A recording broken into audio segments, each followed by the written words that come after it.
Desde un punto de vista fisiopatológico, podríamos definir la insuficiencia cardíaca como la incapacidad del corazón para mantener un gasto cardíaco, unos litros por minuto de sangre que expulsa, apropiados para las necesidades metabólicas de un paciente en un momento determinado. En ocasiones consigue hacer esto el corazón, pero a costa de un sobreesfuerzo que podemos detectar con una elevación de las presiones de llenado, que se corresponde con las presiones que hay en las aurículas. Las presiones de llenado ventriculares están elevadas. Y realmente esta clasificación englobaría todas las posibilidades etiológicas en cuanto a las causas de insuficiencia cardíaca. Como veis en la primera diapositiva, podemos considerar que una de las causas de insuficiencia cardíaca sería no tanto una enfermedad propia del corazón en la que sea incapaz de expulsar suficiente gasto cardíaco, como un incremento excesivo en las demandas metabólicas del organismo o en las demandas de volumen que necesita el organismo de sangre que le llegue desde el corazón. Así pues, por ejemplo, en la anemia, en la fiebre o en el hipertiroidismo grave, podemos encontrar que las demandas metabólicas del organismo están muy por encima de los valores normales, que si recordáis son en torno a 5 litros por minuto, que es el gasto cardíaco normal, de forma que si el paciente necesita, pongamos un ejemplo, 10 litros por minuto, aunque el paciente hipertiroideo esté con taquicardia sinusal y una situación hiperdinámica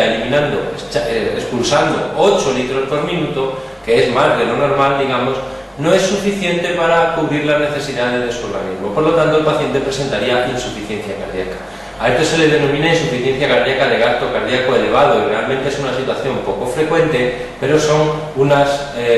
serie de circunstancias típicas las que lo producen, como las que hemos comentado. El hipotiroidismo no está entre ellas, estaría el hipertiroidismo. Por otra parte, la gran mayoría de pacientes con insuficiencia cardíaca no la padecen por presentar un gasto cardíaco inadecuado para unas demandas metabólicas altas, sino que el problema radica en el corazón. El corazón expulsa menos sangre de la habitual, tiene un gasto cardíaco deprimido, disminuido. Esto puede acontecer por dos tipos de problemas del miocardio ventricular. Uno, que es el más frecuente, es porque el ventrículo izquierdo está enfermo, por la causa que sea, y no tiene suficiente fuerza, por así decirlo. No es capaz de eliminar suficiente sangre porque tiene disminuida su fuerza contráctil. Eso lo podemos detectar porque la fracción de eyección está deprimida, es decir, en cada latido expulsa menos de ese 50, 60, 65% de sangre que en condiciones normales salen del ventrículo izquierdo en cada latido. Así pues, esta, que es la causa más frecuente, el tipo más frecuente de insuficiencia cardíaca, la podríamos denominar insuficiencia cardíaca con función sistólica deprimida, porque la fuerza del ventrículo izquierdo está por debajo de lo normal. Por otra parte, existe la posibilidad de que esta fuerza del ventrículo izquierdo sea normal y, sin embargo, tengamos un problema en la diástole ventricular, de manera que no entra suficiente sangre durante la diástole para llenar adecuadamente el ventrículo izquierdo. Y por la ley de Frank-Starling, como recordáis, si no tenemos un llenado suficientemente bueno, disminuye la fuerza de contracción, es decir, disminuye el volumen de sangre que expulsa el ventrículo izquierdo.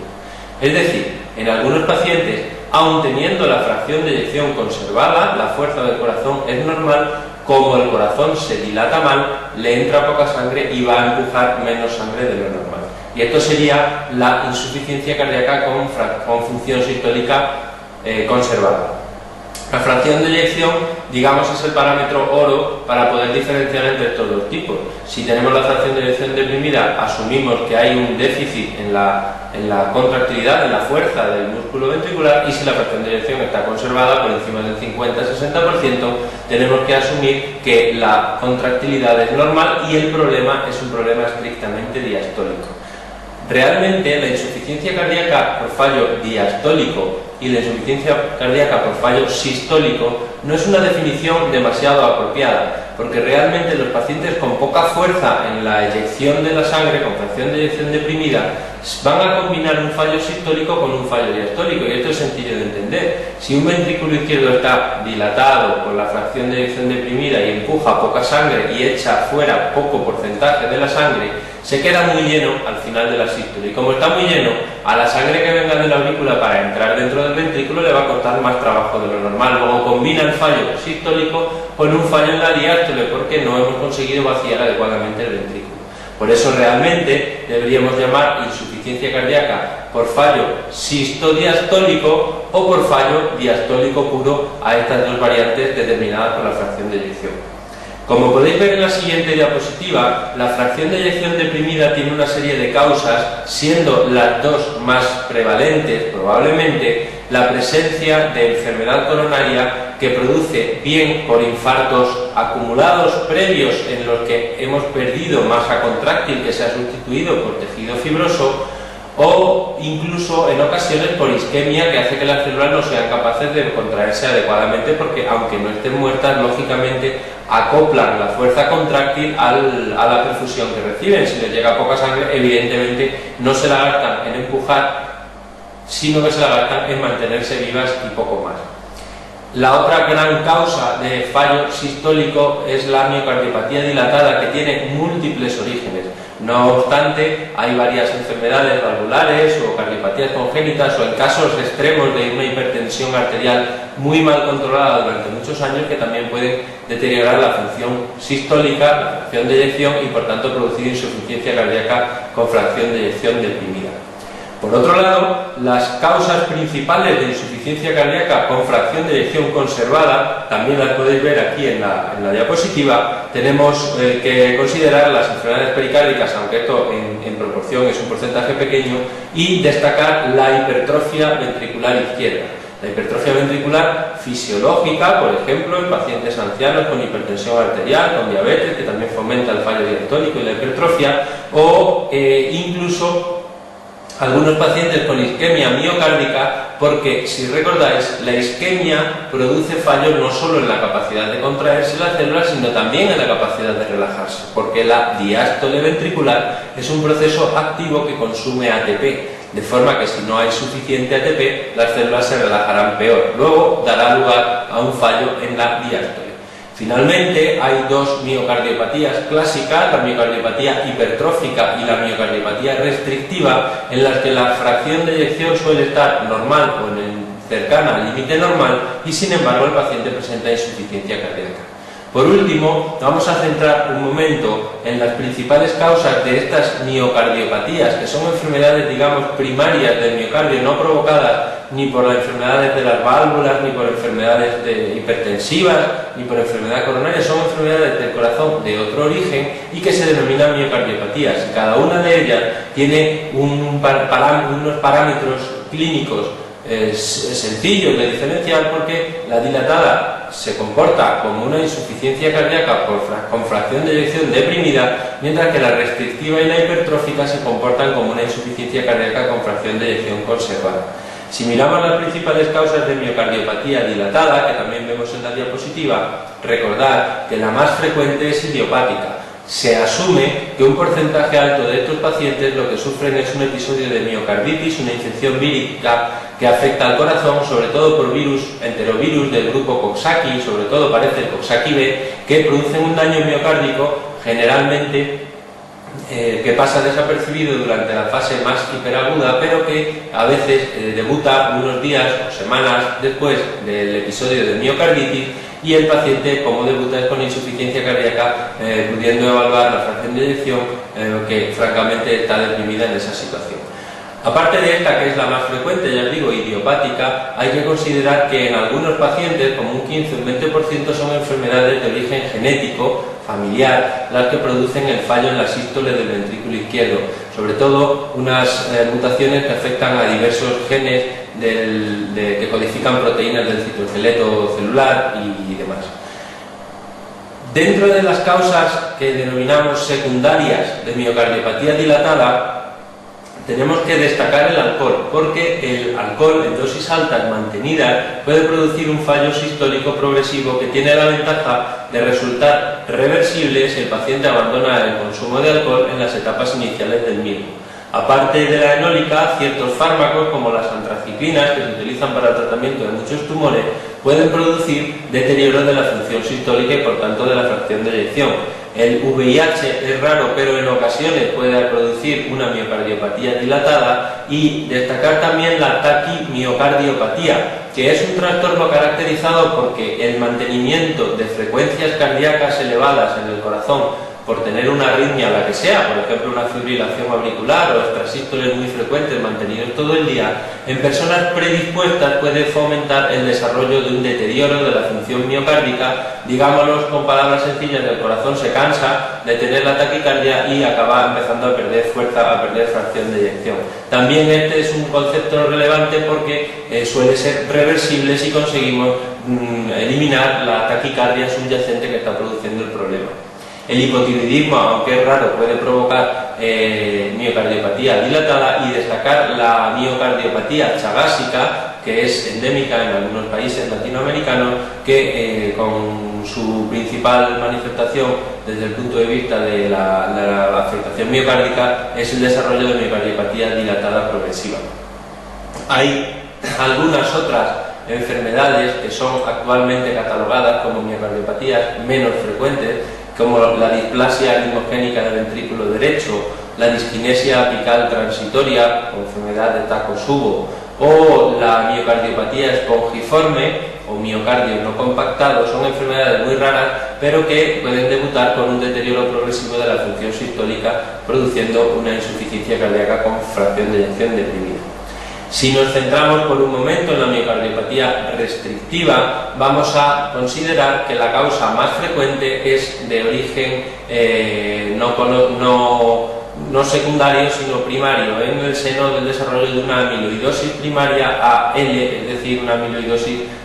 primaria, no secundaria a trastornos crónicos, que esa es raro que afecta al corazón. De todas formas, es fácil imaginarse que cualquier enfermedad de depósito en la que se deposite una sustancia anómala en el intersticio de las células miocárdicas, aunque no dificulte mucho la contracción, sí que va a dificultar la relajación del músculo. Evidentemente esto es lo que hace la proteína amiloide en la miocardiopatía restrictiva, pero también en ciertas enfermedades de depósito, alguna glucogenosis, la enfermedad de Fabry,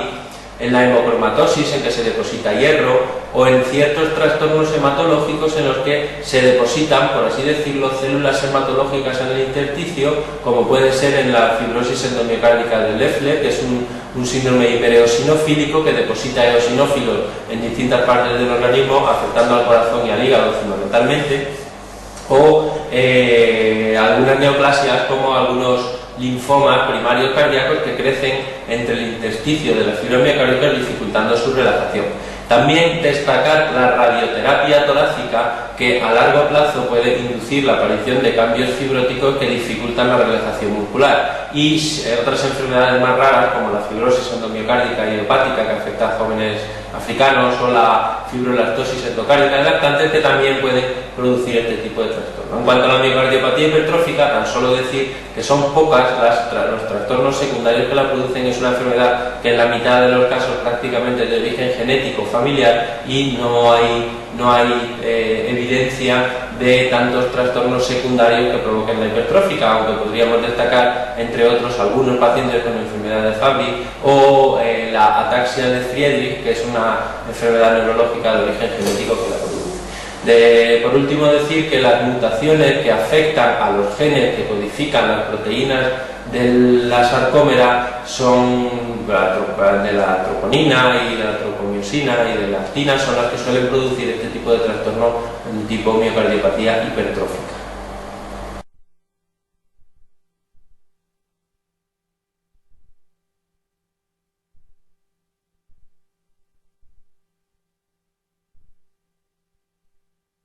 Los signos y síntomas de la insuficiencia cardíaca se comprenden bien con este esquema. El déficit de un gasto cardíaco apropiado para las demandas del organismo, bien sea por poca fuerza en el corazón, fracción de eyección deprimida, o por fallo en la relajación, fracción de eyección conservada, va a dar lugar a una disminución teórica del gasto cardíaco, a una hipoperfusión de los tejidos, y eso dará los síntomas de fatigabilidad, cansancio, astenia, típicos de pacientes con insuficiencia cardíaca. Por otra parte, dado que la sangre no avanza correctamente hacia adelante, se nos acumula aguas atrás antes del corazón y eso va a dar lugar a lo que denominamos síntomas congestivos, los edemas, la ingurgitación yugular, el dolor en el hipocondrio derecho, por éxtasis hepático, etc. Dependiendo de si nos centramos en el corazón derecho o en el corazón izquierdo, los síntomas son diferentes, lógicamente. El fallo retrógrado del corazón izquierdo producirá edema aguas atrás de la aurícula izquierda, es decir, en el pulmón. El edema agudo del pulmón, el edema pulmonar, la disnea, la ortopnea y disnea paroxística nocturna son los síntomas propios de la congestión retrógrada en el corazón izquierdo. Mientras que los edemas periféricos, en piernas, etcétera, son los típicos de los pacientes con insuficiencia cardíaca por un predominio derecho. En algunas enfermedades la afectación ataca primordialmente a uno de los dos ventrículos o bien a ambos, con lo cual pues, se pueden fusionar ambas sintomatologías en el mismo paciente. Los edemas periféricos necesitan un tiempo relativamente largo para formarse, es decir, cuando un paciente sufre un fallo miocárdico del tipo que sea y se acumula la sangre hacia detrás, por así decirlo, en los pulmones es muy rápido en la salida de líquido hacia los alvéolos, puesto que la presión intersticial en los alvéolos es muy baja, luego el edema pulmonar es prácticamente instantáneo. Sin embargo, en las piernas, por ejemplo, como la presión del intersticio celular es mucho mayor, es más, necesita más tiempo tener elevada la presión en el lecho vascular para que empiece a difundir el líquido y formar los edemas propiamente dichos.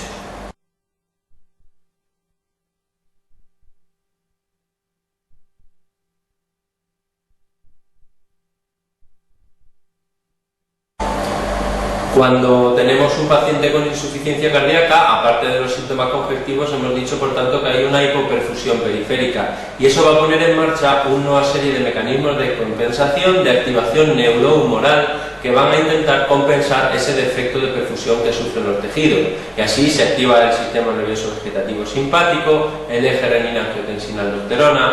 se aumenta la producción de endotelina, la producción de hormona vasopresina, antidiurética, y por ejemplo del BNP. El BNP es el péptido natriurético de origen cerebral, por eso la B, pero realmente se sintetiza en las células del miocardio ventricular en respuesta a presiones elevadas dentro de la cavidad miocárdica ventricular. Por lo tanto, se liberan todas estas sustancias que lo que tratan es de compensar la situación del paciente. Así pues, en presencia de una insuficiencia cardíaca compensada con estos mecanismos, podemos detectar en sangre una elevación de todos estos parámetros. El sodio no se eleva en la insuficiencia cardíaca, sino que más bien suele estar deprimido por el efecto natriurético de la elevación del BNP, por ejemplo, y por el efecto de retención de agua libre que produce la hormona antidiurética. De hecho, la hiponatremia se considera un marcador independiente de mortalidad en pacientes con insuficiencia cardíaca avanzada, siempre que estemos tratando al paciente en una situación de eubolemia, es decir, si no acaba de tomarse una pastilla de un diurético de asa para eliminar sodio, lógicamente. Pero recordemos que la hiponatremia, por tanto, es un marcador de mal pronóstico en la insuficiencia cardíaca.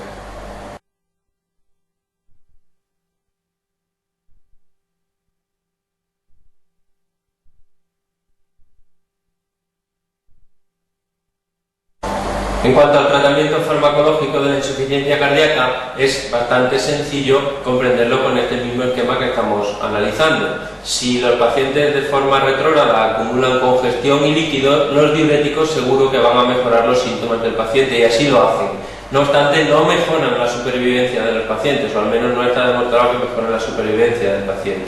Por otra parte, si el paciente tiene fracción de eyección deprimida, estaría bien darle un fármaco que le dé un poco de fuerza contráctil al ventrículo izquierdo, es decir, inotropos positivos. Esto está demostrado que es útil para mejorar los síntomas, pero como ya hemos comentado, aumenta la mortalidad por aumentar los episodios arrítmicos graves. Así pues, el único inotropo positivo que podemos usar sin que el paciente aumente su mortalidad es la digoxina y recientemente el levosimendan. En aquellos pacientes que la fracción de eyección esté conservada, lo que nos interesa serán fármacos con un efecto lusotropo positivo, que es decir, que mejoren la capacidad de relajación de los ventrículos, que a efectos clínicos coincide con los fármacos inotropos negativos. Es decir, Si un fármaco sirve para que el corazón se contraiga más fuerte, hará que se relaje peor. Y si un fármaco sirve para que el corazón se contraiga más flojito, hará que se relaje mejor. Así pues, se utilizan betabloqueantes o calciantagonistas para el tratamiento de la insuficiencia cardíaca con fracción de eyección conservada, sin que tampoco dispongamos de estudios que analicen su efecto sobre la supervivencia. Por otra parte, en la insuficiencia cardíaca, está claro que si el paciente tiene una hipoperfusión periférica que activa todos esos mecanismos de activación neurohumoral, es razonable pensar que si conseguimos vasodilatar, vamos a facilitar la salida de la sangre del ventrículo, con lo cual de alguna manera le allanamos el camino al ventrículo a la hora de empujar a la sangre. Y hay diversos estudios en los que se demuestra que el efecto beneficioso de los vasodilatadores sobre la insuficiencia cardíaca. Realmente podemos ir un paso más allá y, como todos los factores de activación neurohumoral que hemos mencionado, a corto plazo sirven para compensar la situación, pero a la larga nos traen problemas nuevos. Por ejemplo, la activación simpática mantenida aumenta el riesgo arrítmico, la activación del eje renina-angiotensina fomenta la aparición de fibrosis en el intersticio celular, que aumentará aún más el deterioro de la función miocárdica, etcétera. Pues podríamos atacar a esta activación neurohumoral de manera que así modificamos la evolución natural de la enfermedad, y esto nos ha servido para hacer, a través de diversos ensayos clínicos, un cuerpo de evidencia científica que demuestra que hay medicinas que consiguen disminuir la mortalidad de los pacientes, es decir, prolongar su supervivencia. ¿Cuáles son estos estudios? Pues los tenemos con IECA, con ARA2 y con la asociación hidralacina con nitratos que mencionamos previamente. También hay estudios que demuestran el beneficio de la espironolactona. La espironolactona es un fármaco diurético, pero no se emplea aquí a unas dosis altas, que son las dosis diuréticas, sino a una dosis muy pequeña, suficiente para bloquear los efectos deletéreos sobre el desarrollo de fibrosis que presenta la activación mantenida del eje renina-angiotensina-aldosterona. Y habrá que considerar tener cuidado, porque la mayoría de los pacientes ya van a estar recibiendo un IECA o un ARA2, que ya son fármacos que elevan el potasio, como le ocurre a la espironolactona. Por otra parte, los betabloqueantes también han demostrado, al disminuir el estímulo simpático mantenido, han demostrado mejorar el pronóstico de los pacientes con insuficiencia cardíaca, pero ya hemos mencionado que usándolos con cuidado, es decir, siempre fuera de las descompensaciones y en dosis progresivamente creciente hasta la dosis máxima que el paciente tolere. Hay estudios con nuevos fármacos, inhibidores de la vasopresina o análogos del BNP, como el tolvaptan, etcétera, en los que de momento no se ha conseguido demostrar ningún beneficio sobre la supervivencia, aunque sí sobre determinados parámetros clínicos como la hiponatremia, la disnea, etcétera. Entonces, bueno, pues estos estudios siguen en desarrollo y estamos convencidos de que de aquí a unos años pues dispondremos de más armas terapéuticas de las que tenemos ahora mismo. Independientemente de todo esto, en algunos pacientes con insuficiencia cardíaca mantenida, tenemos que considerar el implante de un desfibrilador automático, especialmente en aquellos que detectamos un riesgo arrítmico muy alto. El desfibrilador automático es similar a un marcapasos, monitoriza el ritmo del corazón y en caso de detectar una arritmia maligna potencialmente mortal, da una descarga eléctrica para recuperar la frecuencia cardíaca normal y el ritmo normal del corazón. Y también ha demostrado ser eficaz para mejorar la supervivencia de los pacientes, en aquellos que esté indicado, lógicamente. También la terapia de resincronización cardíaca, que comentaremos brevemente, ha demostrado mejorar la supervivencia siempre que se le coloquen los dispositivos de resincronización a pacientes que tengan indicación. Y por último, el trasplante cardíaco, en ciertas circunstancias, cuando tenga su indicación, también mejora el pronóstico de los pacientes, lógicamente, porque si no nadie se sometería a un trasplante.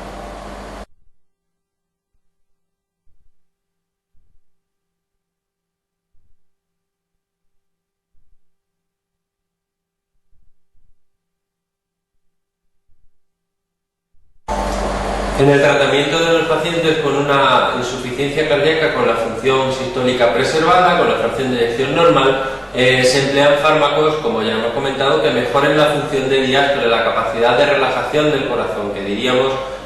corresponden con los fármacos inotropos negativos, es decir, aquellos que hacen que se contraiga más suavemente, de forma que facilita la relajación del músculo ventricular. Y estos no son otros que los betabloqueantes y calciantagonistas tipo verapamil y diltiazem. No obstante, aparte de este tratamiento, es habitual el empleo de diuréticos porque los pacientes se quejan de síntomas congestivos relevantes. y este empleo de diuréticos tiene que ser especialmente cuidadoso en estos pacientes, ya que por la ley de Frank-Starling, si eliminamos mucho líquido, disminuimos mucho la precarga, podemos hacer que el paciente incluso empeore un poco más. Así pues, en el fallo diastólico se emplean betabloqueantes o calcio antagonistas y diuréticos, pero con dosis pequeñas y mucho cuidado, evitando la depresión excesiva del volumen.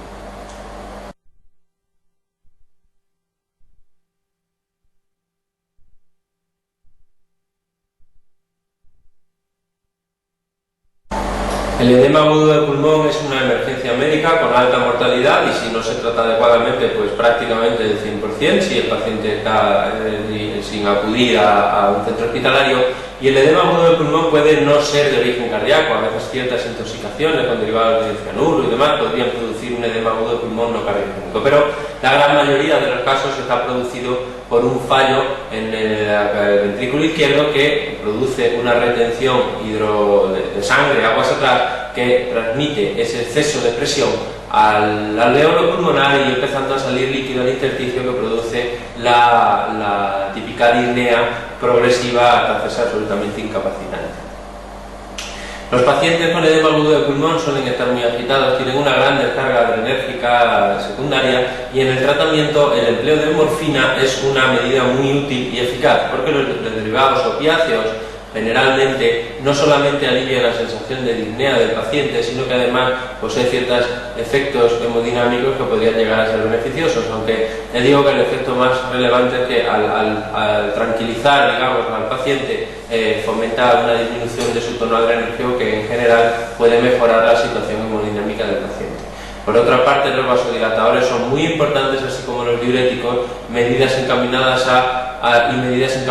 mejorar la perfusión periférica, como en ocasiones el implante de un balón de contrapulsación intraórtico. Es importante saber también que en el contexto de una insuficiencia cardíaca aguda tan grave como para producir un edema agudo de pulmón, el manejo fundamental va a ser el tratamiento de la causa, porque estas medidas que hemos comentado de inotropos, vasodilatadores, diuréticos y demás, oxígeno, no dejan de ser medidas de soporte vital, pero si no tratamos la causa subyacente, probablemente el paciente evolucione de forma fatal y además en un tiempo relativamente corto.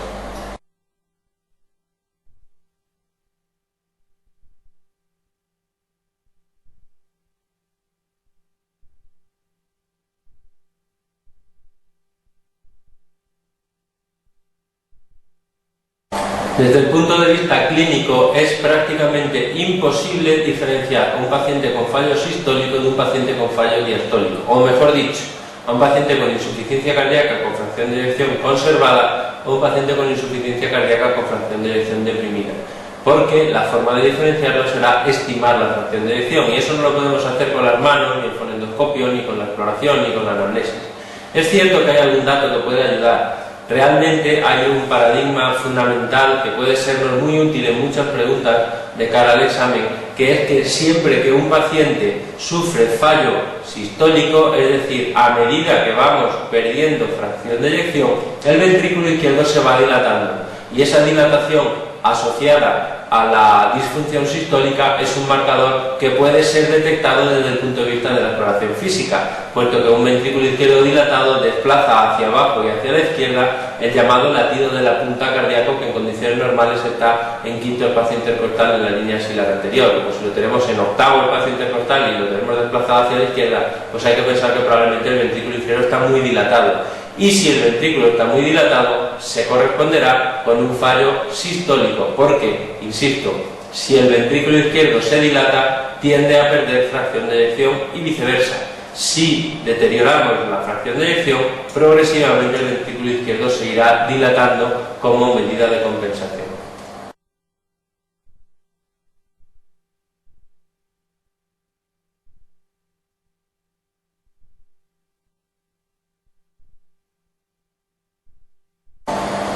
Por este motivo que acabamos de comentar, en presencia de una miocardiopatía restrictiva, enfermedad que se caracteriza por el depósito en el intersticio muscular de distintas sustancias que dificultan la relajación del ventrículo, lo que hay es un fallo diastólico. y si hay fallo diastólico la fracción de eyección estará conservada, y si la fracción de eyección está conservada es excepcional que al paciente se le dilate el ventrículo, luego no es en absoluto frecuente que haya una cardiomegalia gigante. Realmente podríamos discutir mucho sobre este tema porque aunque el ventrículo no se dilata, sí es cierto que si hay un fallo diastólico mantenido muchos años, las aurículas, que tienen gran dificultad para meter la sangre en los ventrículos, progresivamente se van dilatando, entran en fibrilación auricular y en algunos casos muy avanzados tenemos unas aurículas de un tamaño gigantesco, aneurismáticas, que nos darían una imagen de la radiografía de tórax de una gran cardiomegalia, pero que no es a expensas de un crecimiento del ventrículo, sino a expensas de un crecimiento auricular exagerado. Por tanto, recordemos que fracción de eyección deprimida igual a dilatación ventricular, fracción de eyección conservada igual a ventrículos que no se dilatan prácticamente nada.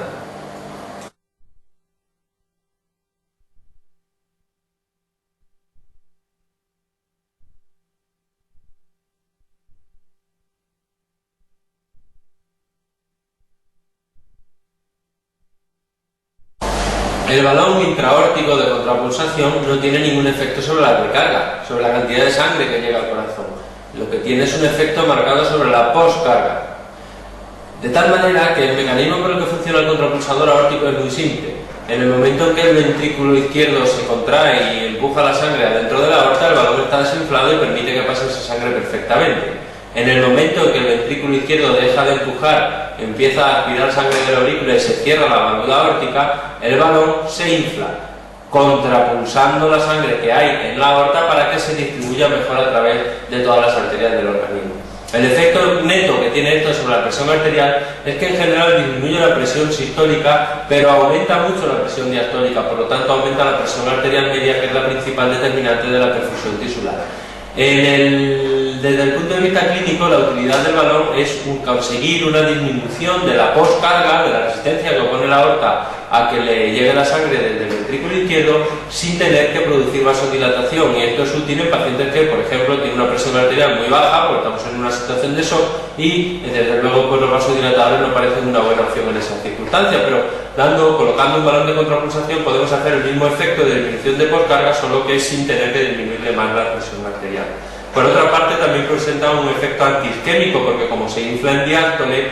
va a facilitar que entre más sangre en las coronarias, que recordemos se nutren en diástole. Entonces, en determinadas circunstancias se emplea para el tratamiento de anginas inestables que no se pueden controlar solo con medicamentos. Las dos principales contraindicaciones para el empleo del balón son la existencia de enfermedades en la aorta importantes. A alguien con un aneurisma aórtico no le vas a meter dentro un aparato que se infla y desinfla durante el sístole y diástole. Y la otra es la insuficiencia aórtica avanzada, porque si tenemos una insuficiencia aórtica significativa, en el momento en que inflemos el balón en diástole vamos a aumentar la cantidad de sangre que regurgita hacia el ventrículo, con lo cual el paciente va a empeorar desde el punto de vista hemodinámico. En ausencia de estas dos contraindicaciones, ya digo que el balón de contrapulsación puede ser utilizado de forma segura y eficaz para el tratamiento de circunstancias realmente graves, como cuenta una cirugía en plena compensación mecánica de complicación mecánica de un infarto, o en pacientes que están en una situación hemodinámica muy mala con vistas a un trasplante cardíaco, etc.